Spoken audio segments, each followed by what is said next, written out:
wanni soomana furu waa hedduu ulamaa'iin gara waa 5 moo 6 gara 6 moo 7 lafa kaayan san keeysa allamaan inshallah gabaabinaan dubbadda takkaffaan nyaataa fi dhugaati namni guyyaa soomanaa keeysa nyaatee dhugee طبعا namni gartee ka irraanfate osoo hin tahin namni beekaa guyyaa soomanaa keeysa osoo hin dhukkubsatin osoo uzrii takkallee hin qabne safaran deemee uzrii takkallee hin qabne guyyaa soomanaa keeysa nyaatee dhugee quufe feetu quufi feetu xiqqoo tuqi soomana nyaatee dhugee fure namni kun soomana kana ni kafala laakiin ammoo tawbaa irra jira tawbaa guddoo akkaan tawbachuu li'annahu rabbi gartee macsiyaa gurguddoo hojjete tawbaatu irra jira namni gartee nyaataa fi dhugaatiidhaan guyyaa soomanaa keessa osoo uzrii hin qabne fure inumaahu warri gariin walciyaadu billaahi namni soomana beekaa fure akka nama beekaa salaata lakkiseeti jaan ni kafaraa ulamaa'iin gariin dubbiin jajjabdu soomanni dubbii laaftuu miti waajiba arkaana islaamaatiin taphachuun hin taatu namni guyyaa soomanaa keeysa uzrii takka malee furuun hin ta'u inumaahu yeroo ammaan tana wanni dhagayaa jirru biyyi takka namni gartee biyyi koronaan eega dhufe kana biyyi takka inumaahu soomanallee akkuma salaata masjida cufan soomanallee barana haalli mijjaahu hin soomaninaa waan jaamuutu biyya garii keessa deddeema abadan koronaa fi soomana wanni walitti fidu hin jiru inumaahu namni gariin wallaahi nama bilbilee na gaafatee jira biyya takka irraa sheeka soomana biyyi hin soomaninaa jetti akkami jannaani aboo sheekotii gaafadhu hin jeen tana sheekotii beeka laakiin ammoo soomanaa fi koronaa wanni walitti fidu hin jiru namni islaama aalamni islaamaa soomanu jira wanni ati koronaa jettee soomana furtuuf hin jiru jechuu sababa tokkollee li'annahu mana teeysaa dalagaa hin jirtu soomanni laafa maal soomanaa fi koronaa walif fide ati mana teeysa nyaattee dhuyda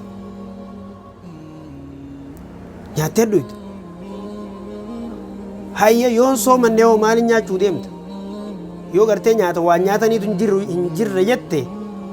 yoo soomana furteehu nyaachumaan deemtu maal nyaachuu deemta wanni ati nyaachuu deemtu maali wanni ati nyaachuu deemtu sun maali akkanaa bar sababni hin jiru jechuu sababni gartee ati soomana furtuuf tokkollee hin jiru jechuu kanaaf namni soomana beekaa fure guyyaa soomanaa keeysa bal inumaahu ulamaa inni kafara jaan islaamummarraa ba'a kanaaf of eeggannoo cimaa godhuun barbaachisaadha jechuu soomana beekaa akkam fure namni guyyaa soomanaa keeysa fure nabiin sallallahu alaihi wasallam hadiisa keeysatti beekaa amata soomanuu irraan kafaloo jiru amata soomanuu kanaaf namni guyyaa soomanaa keeysa fure nyaatee dhuge soomanni isaa irraa furamaa soomana san kafalee akkasuma ammallee gara rabbii tawbachuu isarra jira lammaffaan waan soomana namarraa fururraa lammaffaan aljimaa aw nikaah jaartii wajjin guyyaa soomanaa keeysa rafu namni guyyaa soomanaa keeysa haadha mana isaatii waliin gacciisee rafee itti qanani'e soomanni isaa duraa bada takka maaltu isarra jirare namni gartee haala kanatti fure wanni isarra jiru guyyaa tokkicha san kafaluu takka tana qofatti hin dhaabbatu nama kana akka inni waan akkanaatti ganaa hin deebine sigalee namni hundinuu yoo guyyuma tokkicha san kafalan namuu gartee raahaa godheetuma guyyaa tokkicha san booda kafala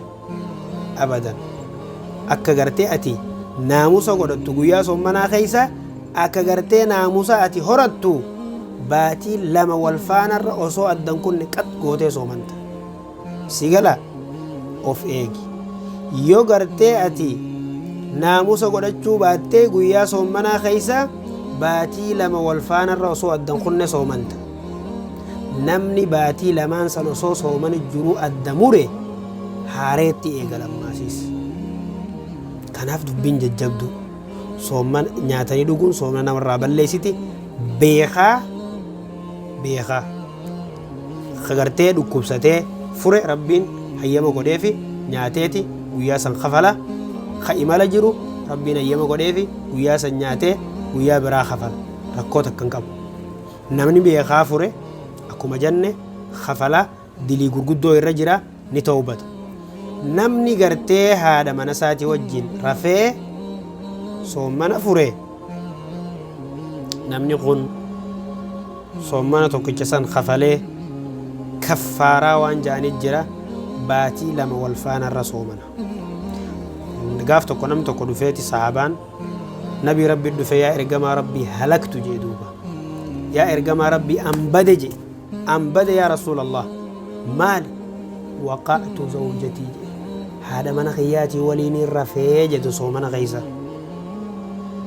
nabii sallallahu alayhi wasallam boo eega kana taate deem baatii lama soomani jee wal faanarra